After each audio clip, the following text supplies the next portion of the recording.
pada bulan Ramadan ni lah yang kita perlu bersedekah, mengeluarkan zakat, perkara-perkara yang wajib dan sunat tu kita perbanyakkan amalan supaya Allah bagi lebih lagi pahala kepada kita. Dan Ustaz, sedekah di bulan Ramadan. Bagaimana amalan sedekah di bulan Ramadan berdasarkan mizan sosial? Mungkin Ustaz boleh terangkan dulu mizan tu. Mungkin penonton tak faham mizan tu. Allah Ta'ala menjadikan semua benda ada penimbang. Ada penimbang dia. Air dia kira ada penimbang dia menggunakan liter, beras kilogram, electric watt. Jadi setiap amalan kita tu ada penimbang yang tepat. Jadi kalau kita melihat sebenarnya sedekah itu dia represent, menunjukkan kepada kejujuran seseorang. Daripada sedekah, maknanya dia jujur sebab dia beriman dengan Allah dan hari kiamat dia nak bersedekah. Jadi orang yang bersedekah ni sebenarnya dia menunjukkan ciri-ciri keimanan yang sempurna, kerana dia yakin apa yang dia bagi itu akan dapat pada hari kiamat, pahalanya itu.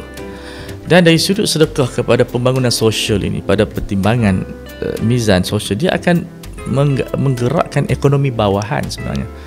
Sebab sedekah ni kita tak akan belanja untuk pembangunan yang berat, maknanya yang bersifat korporat, pembangunan yang bersifat mewah. Dia akan menjadikan orang yang menerima sedekah akan beli beras, dia menghidupkan ekonomi sosial. Pasar malam, bazar, runcit, orang beli beras, orang beli gula, dan akhirnya dia menghangatkan suasana pergerakan ekonomi itu sendiri.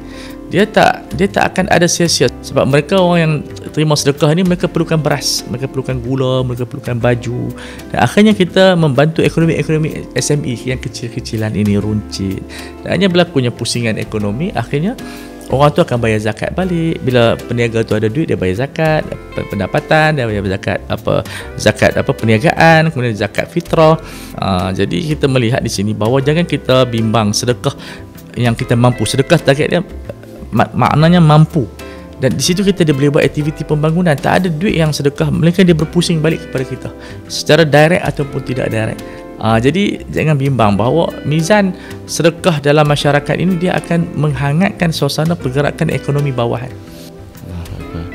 Perbanyakkan sedekah anda, sedekah wajib, sedekah sunat, insya-Allah.